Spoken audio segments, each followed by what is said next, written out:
Welcome, everybody, and hello, everybody, for attending this beautiful Zoom today. It is my honor to be here today with all of you. My name is Tania Carmona, and I am an actor, a translator, and a full-time volunteer at COMUSAV Mundial, COMUSAV USA, and Kalker Institute. COMUSAV is an acronym in Spanish, which means the World Health and Life Coalition, Coalición Mundial Salud y Vida, and we are a non-profit organization that was funded in March of 2020. We bring together scientists, physicians, a wide range of healthcare professionals, volunteers, lawyers, among other professions, and we're also present in 27 countries. Our mission is to save lives by creating awareness, freedom of medical choice, and promote respect and dignity for people throughout a network of professionals and people involved in preserving health and life with the use of integrative medicine and oxidative therapies such as chlorine dioxide solution, with the professional, informed, and responsible use of this beautiful solution, our golden liquid. This was actually created by Dr. Honoris Causa Andreas Kalker, who it's actually my pleasure to have him here today. I will now introduce you to our guest speaker, Dr. SHERRI TENPENNY. She's an osteopathic medical doctor, board certified in osteopathic medicine with a proficiency certification in integrative medicine. She was a board certified in emergency medicine from 1986 to 1998, when she worked as a full-time emergency medicine physician and also served as the director of a level 2 trauma center. She is the founder of Tempeni Integrative Medical Center, a clinic located near Cleveland, Ohio. Her clinic provides natural, holistic approaches to getting people well. Dr. Tenpenny sees patients twice a week at her clinic, and her medical practice is so successful that she is assisting people from all 50 states in the United States and at least 17 countries. Dr. Tempeni has invested over 21 years and far more than 40,000 hours researching, documenting, and exposing problems associated with vaccines, not necessarily this experimental COVID shot, but also all of them. She's a frequent speaker at national and international conferences and is a regular guest on radio shows, podcasts, and on TV as well, sharing her highly researched information and why we should just say no to vaccines. Welcome to COMUSAV USA, Dr. Tenpenny. Thank you so much. Thank you for having me. I'm sorry it took so long for us to sync our schedules together, but it's a pleasure to be here with you today. You're so busy today. But I also would like to take the opportunity to introduce you to one of the co-founders here from COMUSAV Mundial. And he is one of our honorific members, Dr. Honoris Causa Andreas Ludwig Kalker. He is he's one of the pillars of this coalition. Actually, when the pandemic was happening, we were looking for a solution, and he brought with him extensive knowledge of chlorine dioxide and the therapeutic use of it. And as a researcher and biophysicist, he's actually lived in several countries too. Dr. Andreas Kalker earned his doctorate honoris causa by the Executive University of Mexico State. He has investigated the therapeutic use of chlorine dioxide in humans, animals, plants for over 15 years. Andreas Kalker is the author of 3 books, CDS, Health is Possible, Forbidden Health, and Bye-Bye COVID. And he's also our COMUSAV Mundial honorific member.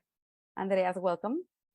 Thank you very much, Tanya. It's a pleasure to be with you and with everybody here on the COMUSAV, the World Health Coalition, in the English meeting, the US meeting. It's really very beautiful to see how people are waking up and things are changing bit by bit. Thank you. Well, I don't know if the two of you have ever met, but it's... Not yet. I didn't shake your hand. Thank you very much. Curious to see. Okay. Yes. Well, we really appreciate your input. If you have anything to say, we already know that Dr. SHERRI TENPENNY is pro chlorine dioxide and other holistic therapies. We already know that from following you, doctor. And I would like to start this interview by just asking you, being a medical doctor, and I'm assuming you weren't really trained much on vaccines. How did that transition happen in your life, doctor? Yeah, well, that's I'll make that story as short as possible to save time for other discussion. But first of all, my family. I come from a family of chiropractors.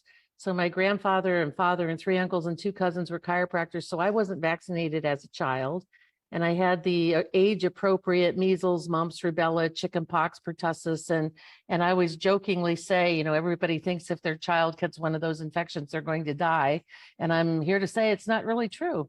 And so my first career, I was board certified in emergency medicine. I was the director of a level 2 trauma center for 12 years.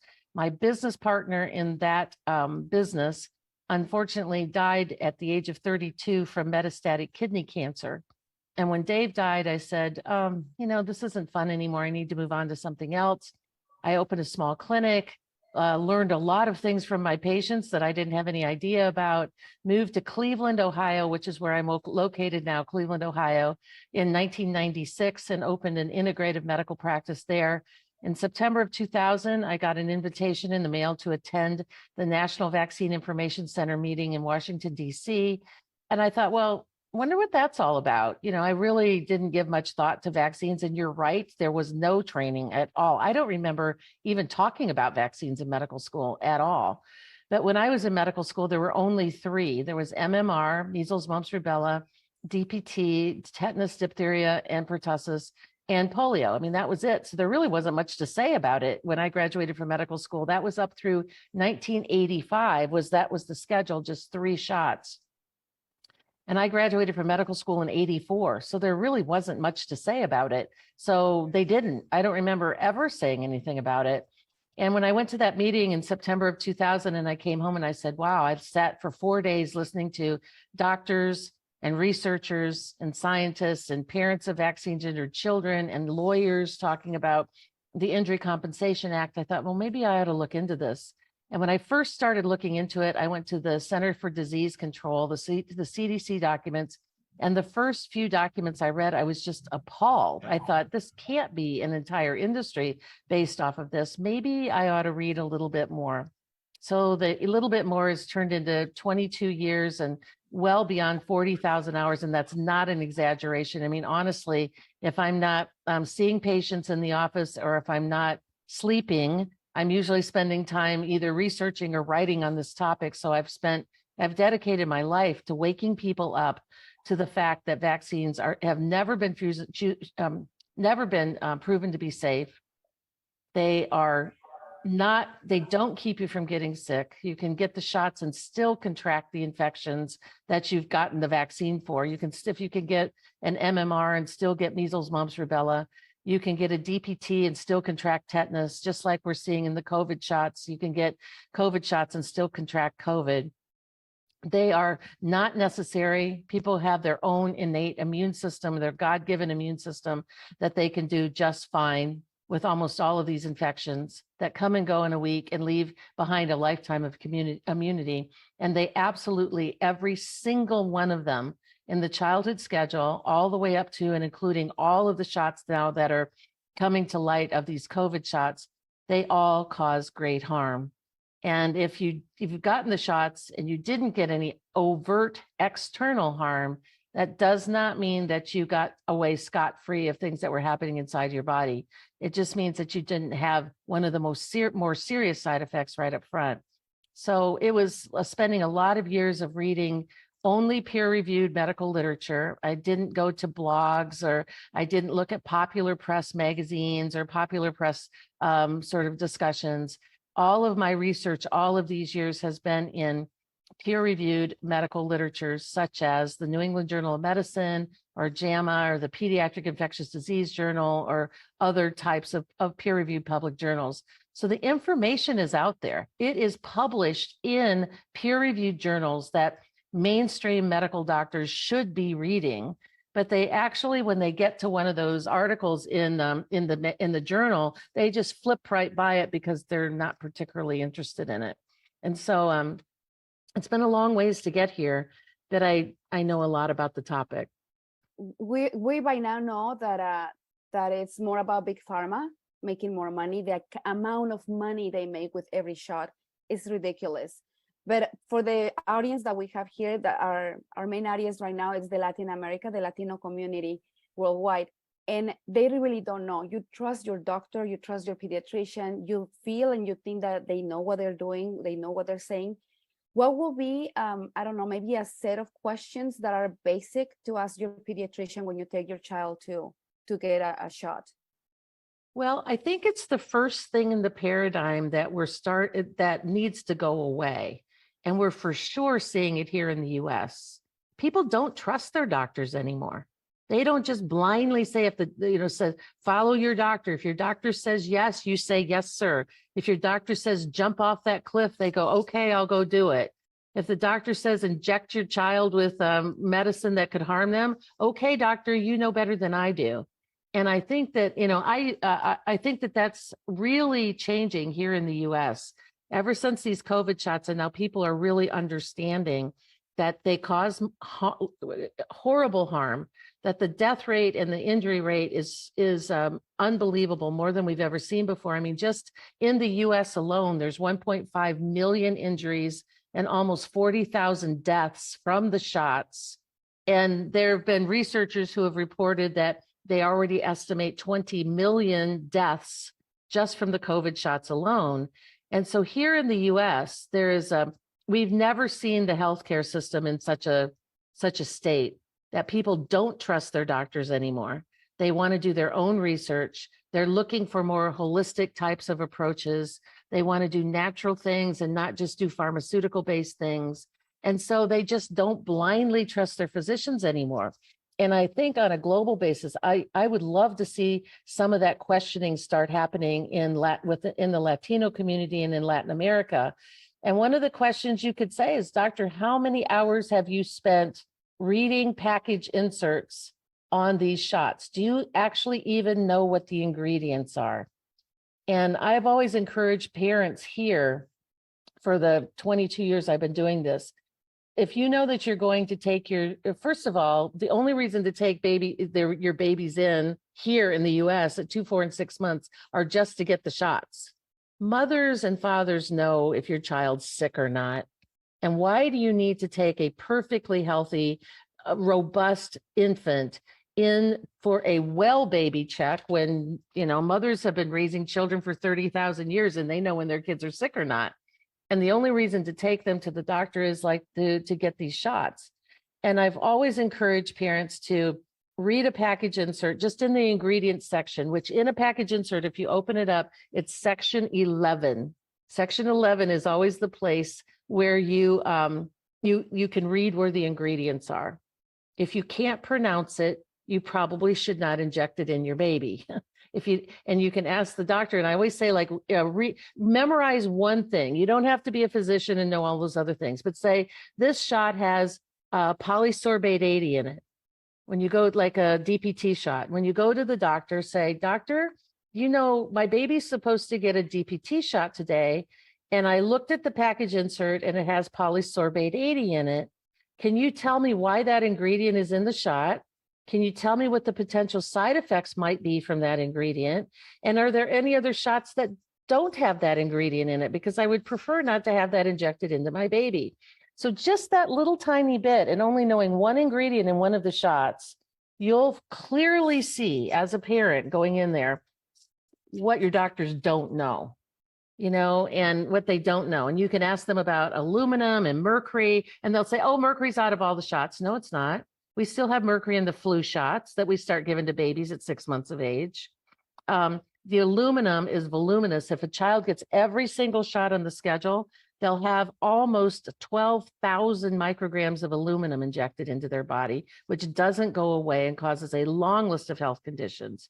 But just that tiny little bit, pick one, read the package insert, pick out an ingredient that you can pronounce, and you don't know what it is either, but just ask the doctor, do you know this is in there? What kind of side effects can be happening from it? If I don't want a shot that has that ingredient in it, is there something else available? Which there's not. And you will certainly very clearly see, and I saw Dr. Andreas laughing because he knows I'm right. You'll clearly see what your doctors don't know, right? It's really, we'll see clearly what they don't know. And if you don't know what you're injecting in my infant, my most precious thing in the world, if you don't know what it is, you don't know what kind of side effects it's going to cause, and you can't avoid it, well, thank you very much. You don't know what you're doing, and I don't want that injected into my baby. Andreas, do you have an input on this? Well, I love it. I actually have to say, Dr. Tempeni, excellent exposition, and I think you're absolutely right. I saw it myself. I'm a biophysicist. I'm not a doctor, but I'm working in research with all these words you can't pronounce, you know. And when you come to them, to the field, to the main field, you are in shock. The little they know, barely nothing. And then you understand that the system has been hijacked. It's a system. It's a money-making system that and I don't blame anyone. I don't even blame the pharma industry. It's an industry that wants to sell, you know. The point is that you say, we are living in a system, and this system is highly dangerous and more for the kids. I've been, I don't know, 8 or 10 years ago already with the chlorine dioxide in Chicago on the Autism One conferences several times with a lot of excellent success, because the mothers realized what really was going on. And I only can 100% agree. My term is to say, if you want to have a vaccine, only if 100% secure that it will not harm. And there's none, N-O-N-E, none. Because it is actually what it is. First of all, for example, we speak, no, there's no mercury in it. That's now we have aluminium. Well, all of them are cations. No, so every metal in your body is a cation, and the cation has a negative charge, and the negative charge makes exactly like, for example, graphene right now creates a metabolic acidosis, and the metabolic acidosis creates cancer, thrombosis, and so on, so on. We never saw a high number of cancer in children like we see today. And I remember my childhood where Dr. SHERRI Tenpenny was the same. I had all of them, the mums, the measles, the relatives. We had them all, and I was really, you get stronger out of them, and there is a natural reason to have them actually, because if you have these illnesses, one of this parts, what I say, the measles, for example, or others, if the kids had parasites, they get expelled after that. That's a very interesting factor. What you don't know this, so the body creates certain antibodies, and everything in nature has to be as it has to be. We, even as researchers, we don't know nothing. You know, another thing that's really important about the measles, and I want to say this particularly to the Latin American community and even the African community, if you've got listeners from there, is that the incidence rate of measles was always very high. The death rate was always negligible. Even before they brought out the vaccine, the death rate from measles was 2 per million. It was negligible. And when particularly women, young girls, 7, 8, 9 years of age is usually when people would contract measles, somewhere in that age group. And you would have this viral infection and have a very, very high fever, which would activate your immune system as a 7, 8, 9-year-old child, would activate your immune system, and you would get long-term immunity in your B cells from that viral infection, so that when you got to be in your 20s and you started to have children, you would, since there was still so much measles out endemically in the environment, you would somewhere along the line get re-exposed, and you would beef up the amount of natural immunity, the natural the natural antibodies that you would have from when you had that infection when you were a 7 or an 8-year-old child. So now when you get pregnant and you have your baby and you start to nurse the baby, they get the natural protection against the real measles through the mother's breast milk. And I actually did a course on this. And it's inside of Learning for You, which is my sister site. It's learning4you.org on measles. And back in the 70s, they don't even do this anymore. But I found several studies that examined breast milk, and they compared the antibodies from measles from mothers who had had the infection when they were a child against the antibodies from mothers who got the measles vaccine. And they were very different in quality and very different in amount. that the mothers that had had the natural infection when they were younger had a much higher antibody response. And those antibodies were neutralizing antibodies and gave really great protection to their infant. Because where measles is most dangerous is in the very young. That's in the very young. And so if mothers are nursing that had the infection when they were younger, they are really giving true protection to that infant until the infant gets older and measles is just a rash. It doesn't really bother them much anymore. Well, now that we have mass vaccinated the whole world with the measles vaccine, we are putting the very young at much greater risk because we haven't eliminated measles. We've just stopped the transmission. That's what the vaccines have done. They stopped the transmission, but it's still around. We still see, outbreaks occasionally, and it has put the youngest children, the newborns up to about 3 to 4 months of age, at greatest risk, even if the mother is nursing, because the antibodies from the shot don't protect to the same level as the antibodies as if mother had had natural infection when they were younger. So we have created a global catastrophe, and that's just the one we've talked about. We haven't even talked about the 17 different shots that children get from the time from birth until they are a teenager. That's just one of the many, many things that we have done on a global catastrophic level. We know that there's studies in Africa that they mass vaccinated with the pertussis vaccine. Children no longer were dying of pertussis, but it so damaged their immune system that they were dying at a much higher rate from infections that they never died from before, from parasites and from other types of viral infections. Because we stopped pertussis, in exchange for that, we have a greater death rate from things that endemically in those populations they had never died from before.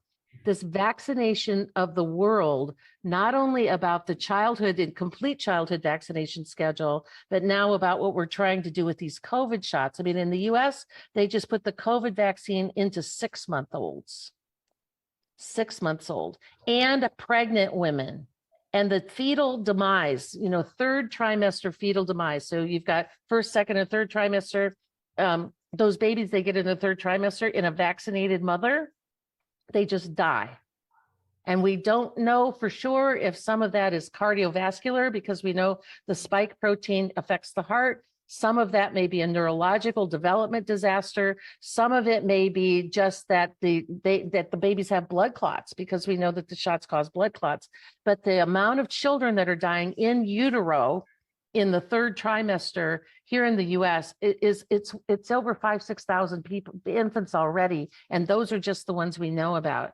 And many of the OB-GYNs that are here that I've spoken to that are in their 60s, they've been delivering babies their whole life. They may have seen 1 or 2 cases of third trimester fetal demise in their entire career. Now they're seeing 2 and 3 a week, as these mothers are getting their COVID shots, or they wait and they get a COVID shot right after they've delivered the baby. They want to wait till there, but that messenger RNA and those spike proteins is going through the breast milk, and babies are dying as they're nursing. We have multiple case reports of that. Those are just the ones we know about. So this global disaster about vaccinate is coming home to roost in all different countries of the world. It's very devastating to hear these numbers and to hear these situations, because when you hear the numbers, it's almost like, okay, they're there, it's not me. Once it's you, it's 100% not safe, and the only way to not risk having an effect is not to have it. Period. 100%.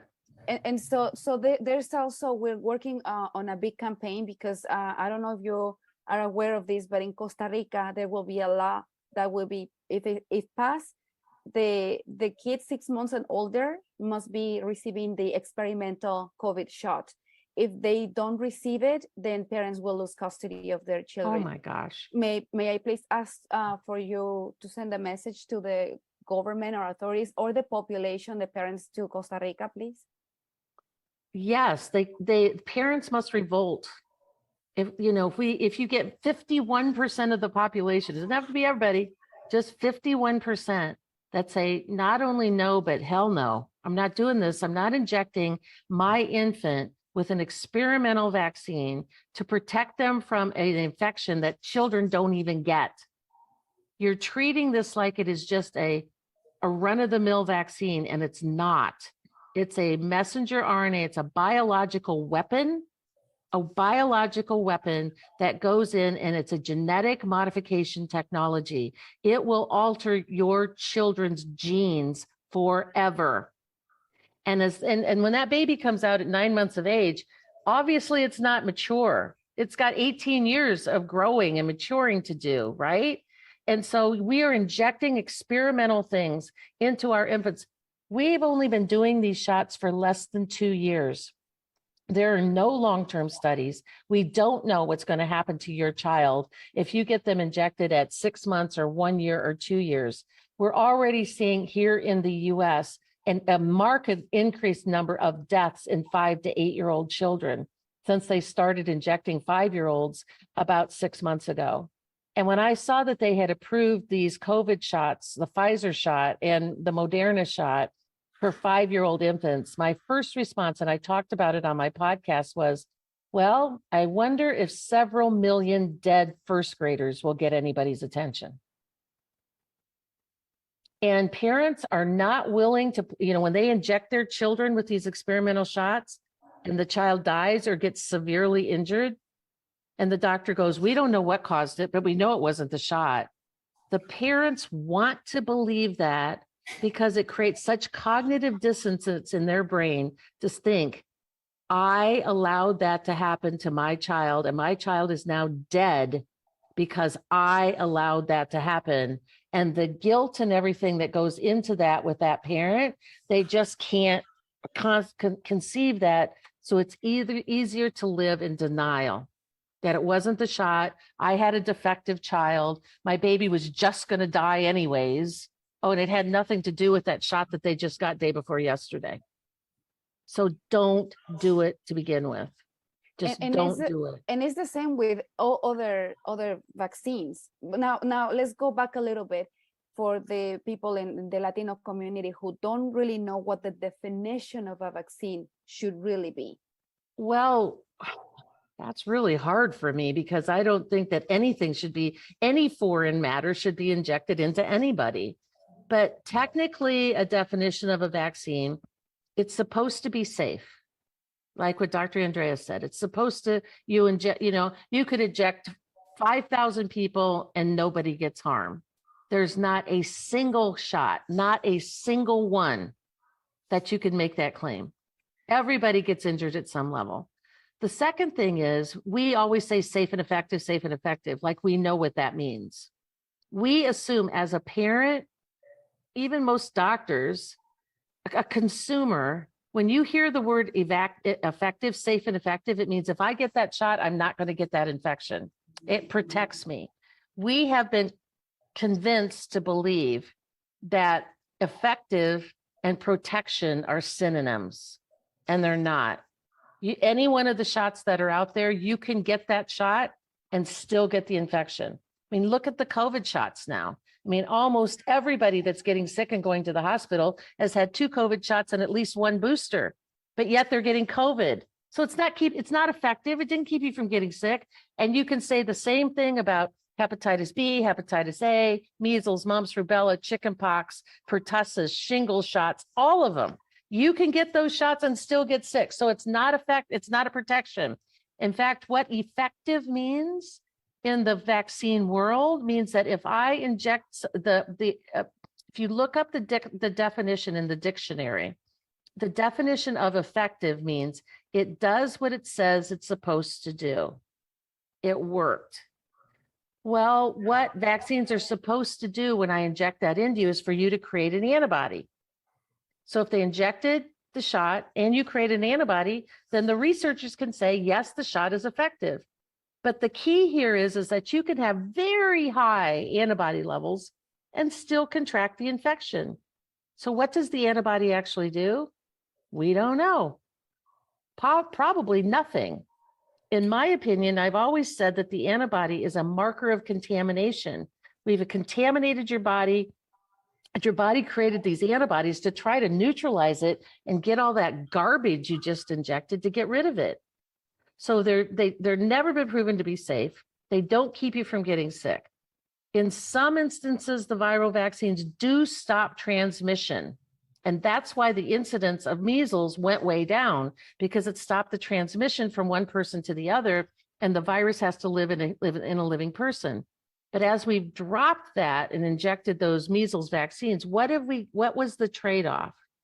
We got asthma, allergies, eczema, ADD, ADHD, insulin-dependent diabetes, chronic ear infections, chronic psoriasis, cancer, heart disease, and on and on and on.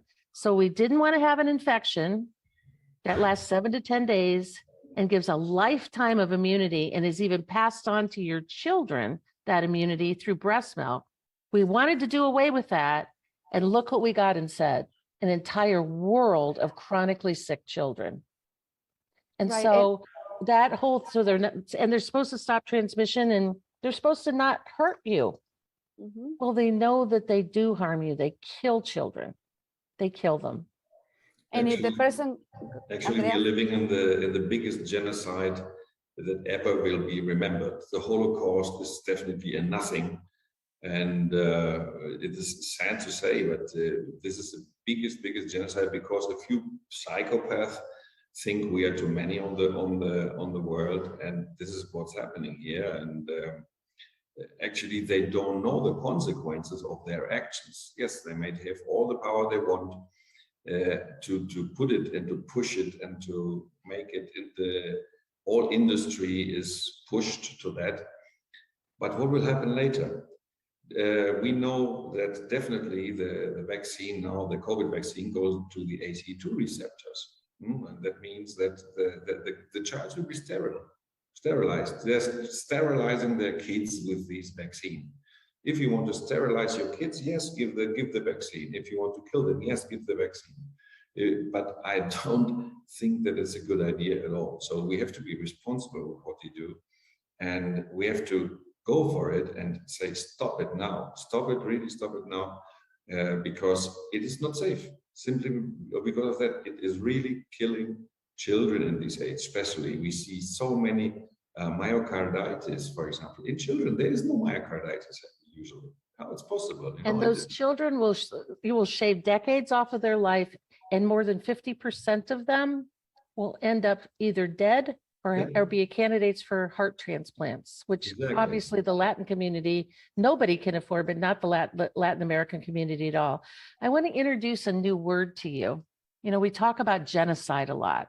Well, the real definition of genocide is to kill off a particular population, like to kill off the Jews, or to kill off the African Americans, or to kill off the Native Americans here in the US. I want to introduce a word that I've been using a lot. It's called democide. It's DEMOCIDE. And the definition, the actual definition, I'll read it to you, is democide is the murder of any person or people by their government. Democide is not necessarily the elimination of an entire cultural group, but rather groups within a country that the government feels need to be eradicated for political reasons due to claimed future threats. We need to kill off 3.5 billion people on this planet is what their goal is. We need to get rid of the young people. And like Dr. Andreas said, it will cause infertility. So if we're spending all this time and money to kill off the old people and to kill off the 50-somethings, because we know all-cause mortality is up 4 to 5 times what it was pre-COVID. Well, when we absolutely have to make those young people sterile, because we don't want them filling up the pot. We don't want them bringing all those people back on the planet we just bothered to kill off. And I mean, and some people may think that that sounds just like crazy, but honestly, it's the truth. It's what's actually happening all around the world. Wow, you blow my mind with that definition. And they don't. Now I would like to have a good news too, because obviously we are in the edge of atomic war and we're in the edge of all that stuff. And I have to say, I receive every day from 100, and now the doctor finds this in the vaccine and that in the vaccine. But what's the solution? I would like to be a solution provider. And what does chlorine dioxide, CDS, as I call it, CDS because it's a different thing. It's without any chloride. What does it do in the body? Actually, it destroys the spike protein in the first. So when you have what is going on in this spike protein, for the ones that are laymen, I would explain it. For example, you have a hedgehog, and the hedgehog have the spines, and these spines are really making the damage. And now with these so-called vaccine, your own endothelial cells are creating these spikes, or these needles, let's say, creating all kinds of all kinds of illnesses, like we see thrombosis and so on and so forth, irritation. The chlorine dioxide, actually, and this is what I published in a paper, it's going to and destroying these kind of spikes, especially to be now for the professionals in the cysteine, in the 145, and the tyrosine 489. So it is like rusting away the needles, so that they don't harm yourself anymore. And we saw that on long COVID, there are studies with over 1,000 people on long COVID. This is the most similar in terms of in terms of symptoms, and they all recovered. They recovered because we have now a tool for that, and obviously some people don't want this tool to be known. It's exactly what Dr. SHERRI TENPENNY told them. These people are nuts. They really want to bring down the population, but we have the right to live, and this nobody can take you away. And we have the key here, and I only can applaud to what Dr. Tenpenny said. We have to do something. What we can do, because many people say, "Okay, I already got the shot. What can I do now? For my kid." Well, it is so easy, like simply drinking, as in the protocols of the COMUSAV. You can find everything in the COMUSAV. You just go on comusav.com, you find it, or on my websites too, and other websites, and many in the world actually, how to use it. If you use it right, you will not have the problem. And there's one thing more, because I have some insider knowledge from some people that are working, especially in these Pfizers and Modernas. I had people from Pfizer coming into our lab asking me for chlorine dioxide, imagine. And that's true.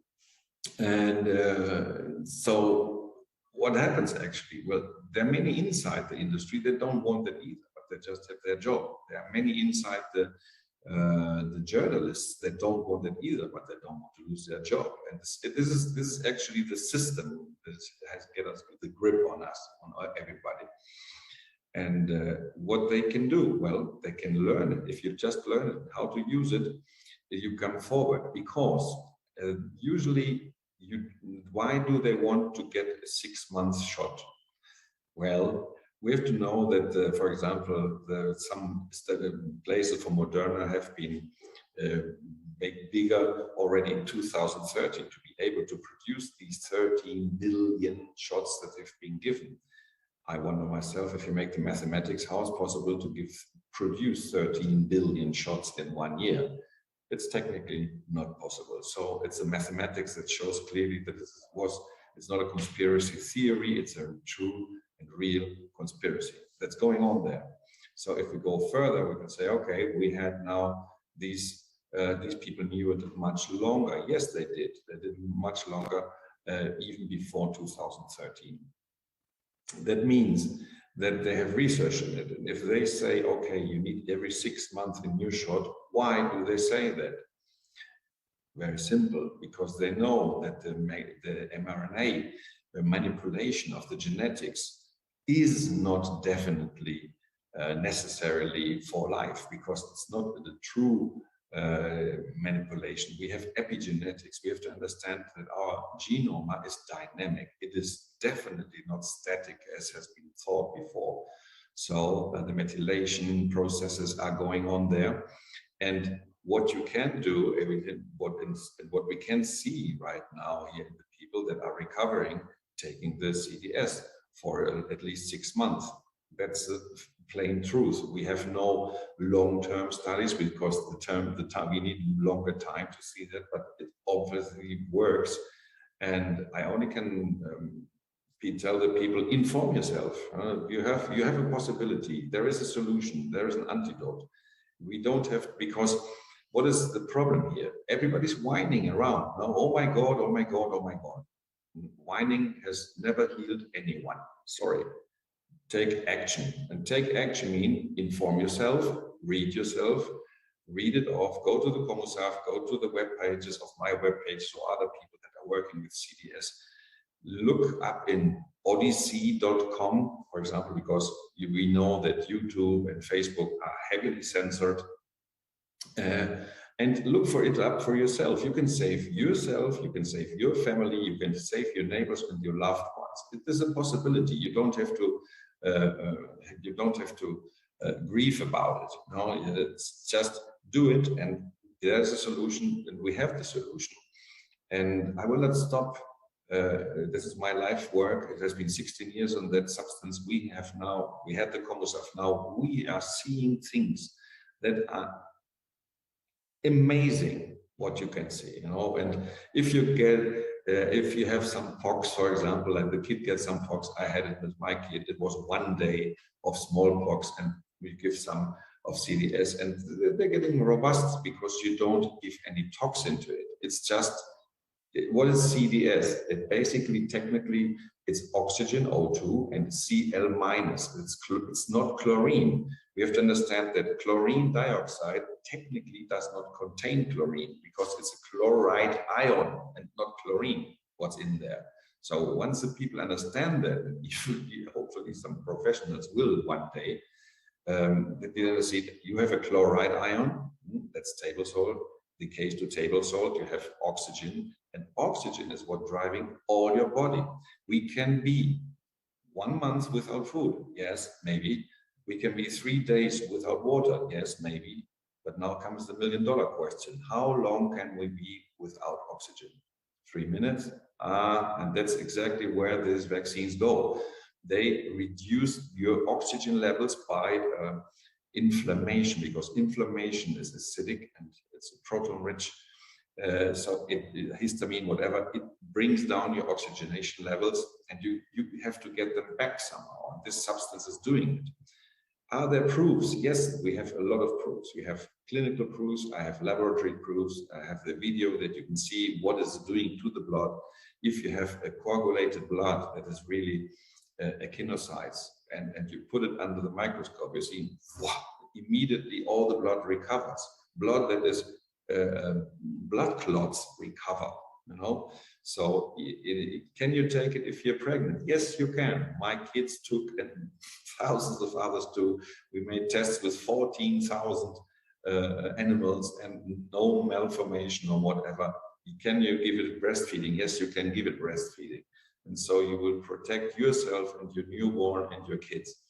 Really, we have to understand that the industry is just an industry, but the system itself is making the biggest democide. Thank you very much, Cheryl. You were totally right. I knew the genocide. I didn't know the new democide. They were the biggest democide of human mankind.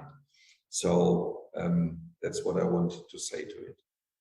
You know, I would add to that. I agree with everything that you said, Dr. Andreas.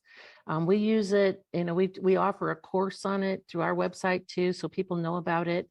I'm also a big fan of ivermectin. I think ivermectin's been around a really long time. It's safer than Tylenol, safer than aspirin, and it does block the ACE2 receptors. And when you get exposed by like being around fully vaccinated people with the COVID shot, it kind of globs onto that spike protein and keeps it from getting into your cells. And I'm a real big fan of that. I mean, we started using that early on in our protocols. I mean, early on for protection and for treatment. So I'm a real big fan, and hydroxychloroquine too.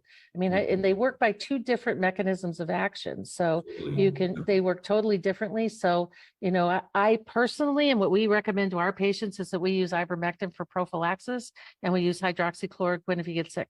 So I think it's really good. So ivermectin is actually, we get most of ours comes directly from India. I mean, India makes 80% of the global ivermectin anyways. So why make it from an American, get it from an American, like you said, someone said here in the chat, a corrupt pharmaceutical company like Merck. Ivermectin is really good. So. Yeah, actually, I have to say the CEO of Merck was the one who attacked me 10 years ago, you know, and he knows exactly why, I think, publicly, you know. But it's not about the ad hominem stuff. It's really about facts. What happens to the in the last years now to the science itself, and you're reading it. It's like you. I love to read scientific journals, you know. Science is not when a bunch of idiots come together and agree to something, you know. That's not science. Science is facts. Put the facts on the table. And the more you read scientific literature, the more you can laugh. Because I can laugh sometimes. Sorry to say, I don't want to be rude, but I can laugh my ass off when I see some literature and say, "What? I can't believe it," because people. What they say, for example, everybody, like for example, vitamin C, you know, everybody's speaking about antioxidants. Yes, there was a paper from Dr. Hamer, 1956, everybody agrees to it. When you ask the colleagues and say, did you really read it? Yes, a very important paper. So tell me how many pages it has. Then they stopped and said, And then you read, it is just even one page. It's a one page you wouldn't get published today, because it's so crappy. And because how can you make a theory without giving any values? There's no value. If you say, okay, we have OH groups with a voltage of 2.8 volts, but it's not there. It's anything not there. So the science is really, it's convenience science, what it's doing today. And what happens that the university get very little money from the governments, and even less. So the big companies can go in and say, okay, I want to research, I pay for it, and the outcome has to be this. So it's corrupt. So basically, we have to understand that most of these things are in a system that is a corrupt system. It doesn't matter if it's science, it doesn't matter if it's politics, if it is whatever, the media. And we have to look for ourselves, for our help ourselves. And I'm very grateful to find people like Dr. SHERRI TENPENNY that is really into this. I didn't know her before. I wish I had, no? Because we find enormous and very interesting things out even for you. We are now on a level with chlorine dioxide in surgeries and osteomyelitis and things you cannot recover and you can recover. For example, I had now here in the COMUSAV meeting, there was a doctor, just a case to tell you, know, and her mother had a heart attack. She couldn't do nothing. It was waiting. They couldn't find the means to make chlorine dioxide intravenous, a CDS intravenous. So she took it just at brute force and make it rectal. Nearly 2 liters. I said, oh my God, 2 liters, huh? Pure CDS and all the bottle she pushed in. What happened is the ambulance comes. She was 20 minutes with no heart, because it was a double heart attack from both sides. So 20 minutes without heart movement, anything. They revived her, and now it comes a big part. No damage, no tissue damage at all. No brain damage, no hypoxia, no nothing. What it does, it really increases the oxygen in the blood, not only in the lab where I'm working, it increases in your body, you know, and it is not toxic. You definitely can say that, because if I want to detoxify myself, I would need to drink 20 liters over 14 days, in my case, because of the kilo to weight ratio. And that's not possible. It's a gas. The gas is very light. It doesn't weigh a big thing. So you can't have that in this amount in your body. You're very safe. You might get some throat problems if you take it pure. I never do it. Do it as it's said. And you need very little, actually. We are in a very, very, very safe zone. There is a book like Tanya that we have that is called Bye Bye COVID. There were 30 doctors that speak about their experience, and obviously there's a book, the Forbidden Health, from where I explain for the people that want to know more, or they go to the website and can have all the information because people need to be informed. And I thank you very much, Doctor, for being already on the track. And I would like to have more people in Ohio and in US that are using it in the way and sharing in the future here in the foundation where we are. We have a foundation here in Mexico, a very nice one, because we want to create a network of doctors and physicians that are using the substance in the right manner and the right way. Thank you. No, I think that's great. I do. I think that's just, I think that getting people more educated on this sort of thing is really super important. I really do. I look forward to learning more. We do use it, but not probably as much as we should. And I look forward to learning more. Excellent. I'm gonna actually have a few questions here. You kind of answer that, but from Dr. Susan Raj from India, she said that she has blood clots reports of 300 people who are inoculated or vaccinated, people who have come for a detox. And she says, I can see some kind of pattern for blood clots, injury on red blood cells, platelets, bone marrow function disrupted, and liver damage. Chlorine dioxide and DMSO are doing a great job in correcting these problems. Would you like to use chlorine dioxide and DMSO as a detox for post-vaccine injuries and long COVID cases? Can you share your protocol for a detox with us? Yes, the detox protocol, usually you just drink it in a way, and you can use blood clots with DMSO, because DMSO is a substance that even goes through the barrier of the skin. There are many ways to do it, and I can only congratulate Dr. Susan Ray. I know her time ago, and she is really a very great physician and doing a fantastic job. I saw what she's doing in India. It works, you know. What is the difference here in between? I see somebody says EDTA breaks down the clots. We have to understand that chlorine dioxide works on a totally different base. It's a new technology. It is not receptor based at all, not. What it does is when you have a red blood clot, you have to a red blood cell, you have to understand the biophysics behind it. So you have radial forces and axial forces that are holding the toroid, because it's technically a toroid. And what chlorine dioxide does is it increases the voltage around 3 millivolt. That is very similar to what's happening when you in between. We have 5 millivolt in between arterial blood and venous blood, and that's 5 millivolts, and chlorine dioxide got 3 millivolt up. So you have it's like converting the blood naturally to arterial blood. You don't have the side effects of the EDTA and the amyloid aggregations. It really, and it's much faster. It's immediately. I would love to have here the video. I will try if I can show it. I hope so. No, I cannot. Okay, Somebody put, I'm going to drop a link over here in the, somebody put here, and I'm kind of in the middle of an ocular migraine right now. So you have to, if I'm squinting, you'll have to forgive me. That I work with Dr. Lee Merritt and the 5 docs who strongly wants the post jab to take chlorine dioxide with Fenben to stop the damage. I'm going to put a link in here. Yes, thank you.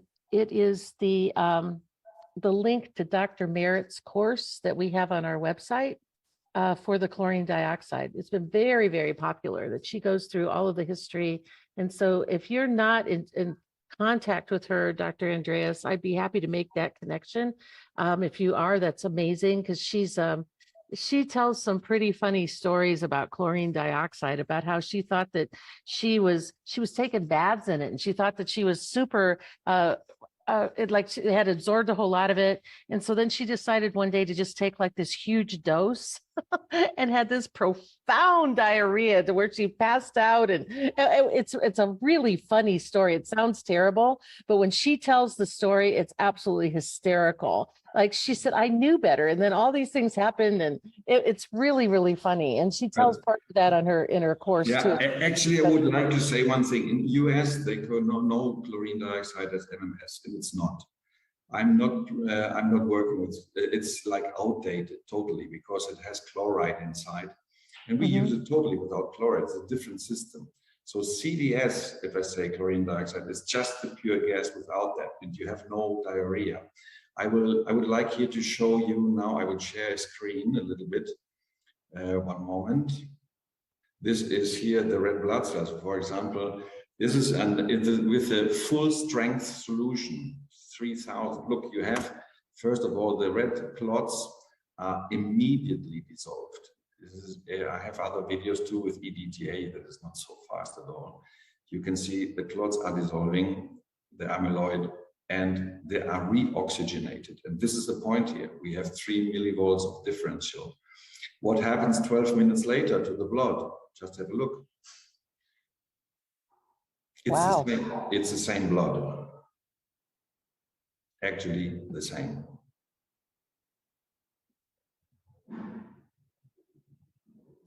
And that's a new technology. It has nothing to do with MMS at all, because MMS is great. It was the start of it, where we start. But in the US, actually, they have not the knowledge. They went the wrong way.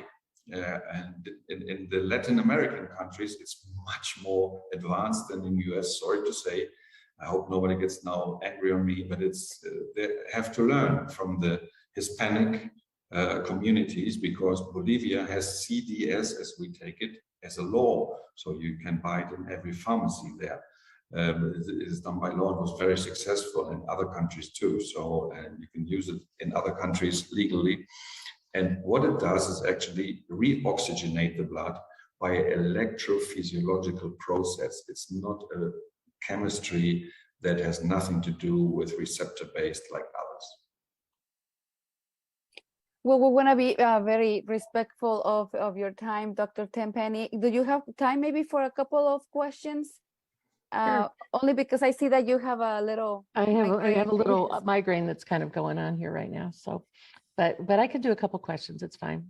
Well, one of them is quite important. People are worried, obviously, about the shots that are being put in their body, that they feel that they're forced to do it. They don't want to do it, but they do it anyway.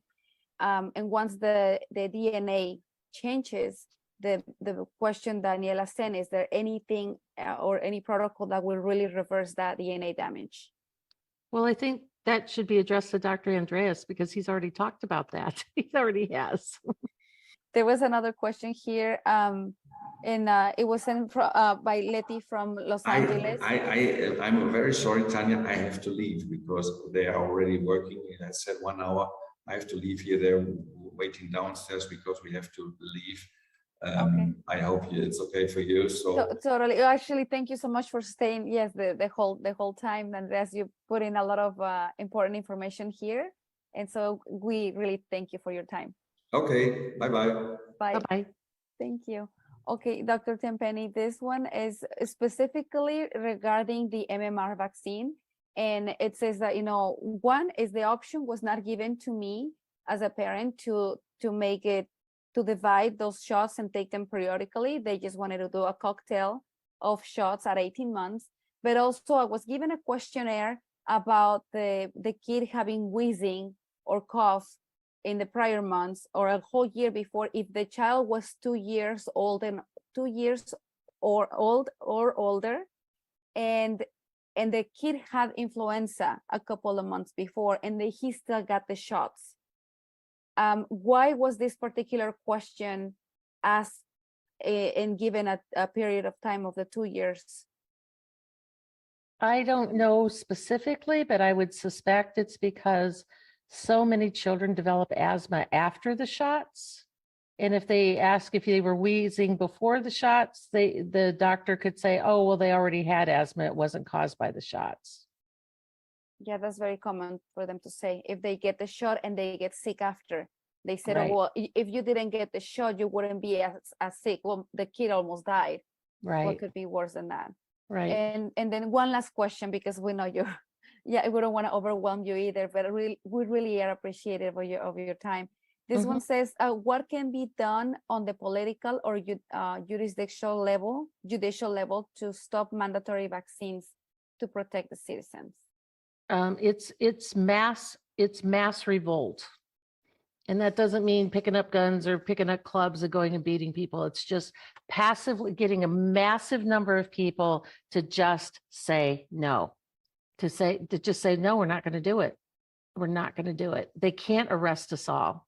I mean, we talk about that in the US here a lot, that there's 545 people in our House of Representatives and our Senate. There's 545 people, but there are 330 million citizens. If we could get even 100 million citizens to stand up against this 545 and say, no, we're just not doing it, all of this nonsense would have stopped a long time ago. Of You course, know, the but problem is media plays. yeah, because of the media. So the problem is to get people away from the mainstream media because they've been hypnotized into believing that that was the truth. And, you know, there's a saying that says it's easier to fool someone than to convince them that they've been fooled.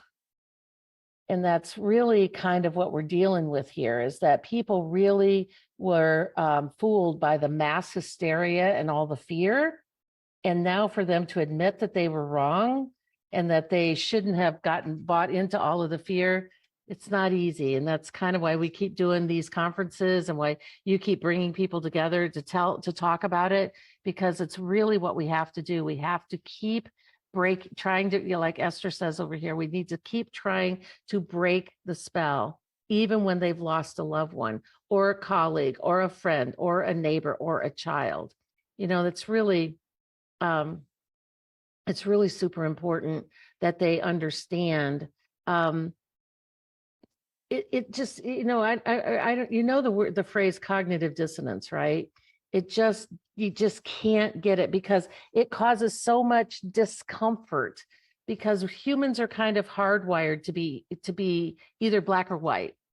And this cognitive dissonance is this gray area that we can't quite deal with.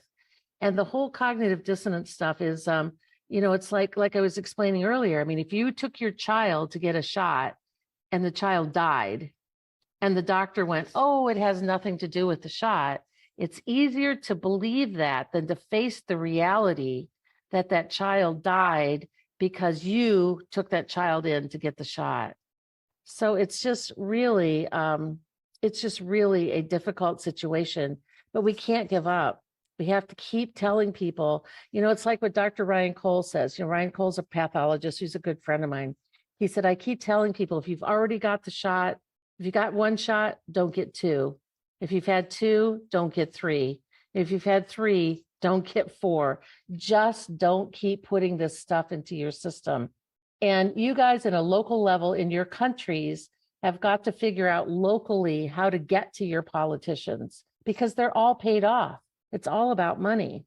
I mean, they've all been paid off or part of the World Economic Forum, you know, the World Economic Young Leaders Summits, the World Health Organization, all of that. And they're just blinded because I believe that the vast majority of them have been paid off. And so it's really at the local level. It's really at the local level where you have to get your group together and say, this group of people are refusing. We're just not going to do it. We're just not. It really amazes me how the corporations or companies are getting away with making claims like that, like the shots are stopping the spread, or the best weapon we have against this virus is the shot. You still hear it in commercials, you hear it in on the radio, you hear it from companies. And how are they really getting away with it? I don't know. And it's a little bit frustrating for people on our side that we see a different perspective, and they just, no matter what, they just don't see it. Do you have maybe a strategy that you can share with us on how to help people wake up?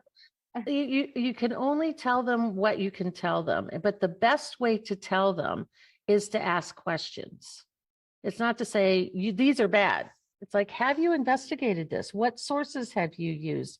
Have you seen how many people have died? Have you seen, even on the global level, like numbers coming out of the UK and out of Europe and out of the United States? Have you seen how many deaths are being caused by these shots? And that is well documented. Have you researched it? Or are you just believing what you're told?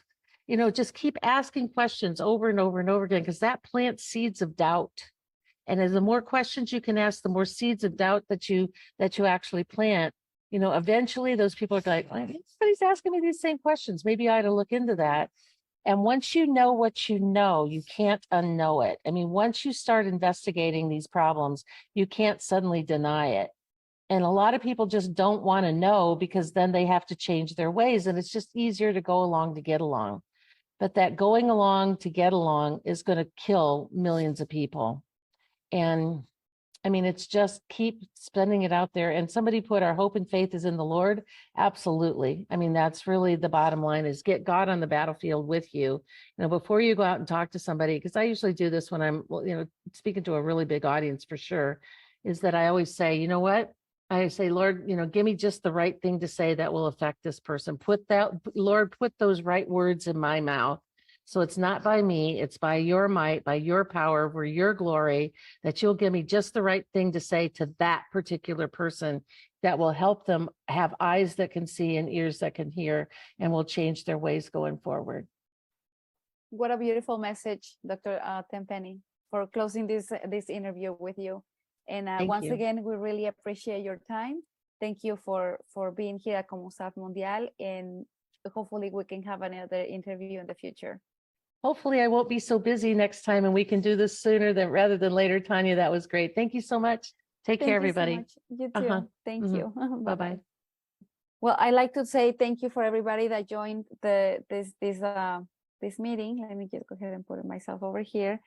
And yes, you're all warriors. So thank you so much for joining us. We will be translating this interview into Spanish. I hear Ségolène is going to translate it into French. But we would like to share a couple of things with you, and it will be an invitation to join us for the summit that we had in Mexico. It was the second international summit in oxidative therapies. And if you didn't go to Mexico, we have good news because it will be available also with the translation in English, and you can see it right here. So 3rd and 4th of December of this year, you will be able to attend this. The idea that they have with this amazing time that we had in Mexico is that you experience the same way we did in person. How is that going to happen? Well, this amazing group of professionals who joined the technical aspect of this training, they recorded everything, and they recorded the translation, the simultaneous translation for all the presentations and also the workshops that they had in live. But we also are going to have on the 3rd and 4th of December, the panelists themselves, so that instead of having the questions from the audience that they saw at the summit over there, you can ask the questions yourself live on the 3rd and 4th. And then also we have, well, as you heard, if you need to be a student of the Kalker Institute, we have a short video for you to see. And hopefully this will give you an idea of why it's so important to get educated in the chlorine dioxide solution world. I mean, as you could see right now, there's so much information that we need in the US, like Andrea said. And this is because we are students of Jim Humble with the original chlorine dioxide drops or MMS, and now with chlorine dioxide solution, which is just the gas trapped in water. Many of you already know that. It's actually the scientists and the doctors at COMUSAV are doing an amazing job in Latin America. We want that knowledge to be transferred to this English speakers, because obviously there's a country in Bolivia that CDS has already been approved. And here we're still, thinking that the FDA has this warning against chlorine dioxide or MMS, and it's just completely different things. They're so confused. We are all confused. So this is why I feel it's important for you to sign up for the webinar. And can we have the video now, please? What is sickness? Oxidation as a therapy? If the body functions through combustion, why should we take antioxidants? Knowledge is the true treasure of consciousness and cannot be stolen. I want to teach here the knowledge for all those people who do not have 8 to 10 years to wait for a pharmaceutical license for a chronic disease considered incurable or worse, who have been evicted by conventional medicine, as in many cases of cancer.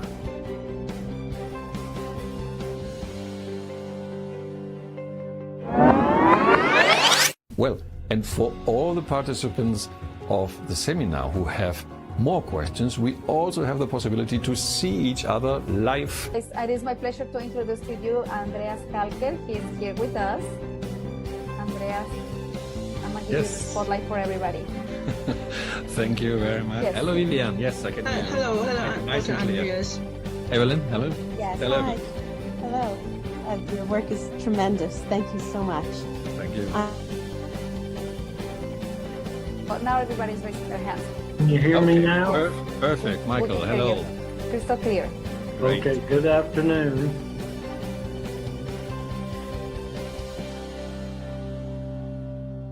You can join the Kalker Institute army that we're creating.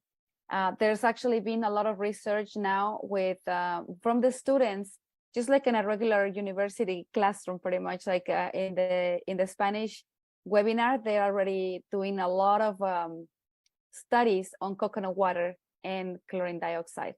We used to think, no antioxidants can be mixed with chlorine dioxide. With coconut water in its natural way, it's a perfect match. So I really encourage everyone to really continue this, because what we know about chlorine dioxide is only the tip of the iceberg. So people are asking, where can they find a doctor in COMUSAV who treats patients with the use of chlorine dioxide? And you can either send me a message on Telegram as Tani Carr. I will put it on the chat right now, but you can also send an email to consult@lvwg.org, where the Liechtenstein Association researchers will help you. And the way that this works is through this association, your case becomes part of the science. So your case, you have to pay a membership for a whole year, which is like 50, I think it's like 50 or 60 euros, around that. And they will give you a free counseling session, a 45-minute session, how to use chlorine dioxide, and then they will help you document everything. And then eventually they'll give you like another 15-minute session for free. So it's included within this membership. But again, it is a way that as an association, you can do the research on your case, if that makes sense. So if you have questions, you can just send the email there and they'll explain it a little bit more. Okay. Well, once again, thank you very much for being here today. It's a Saturday. I know it's been a long day, and I really want to thank everybody on the tech staff that you usually don't see, but they're here.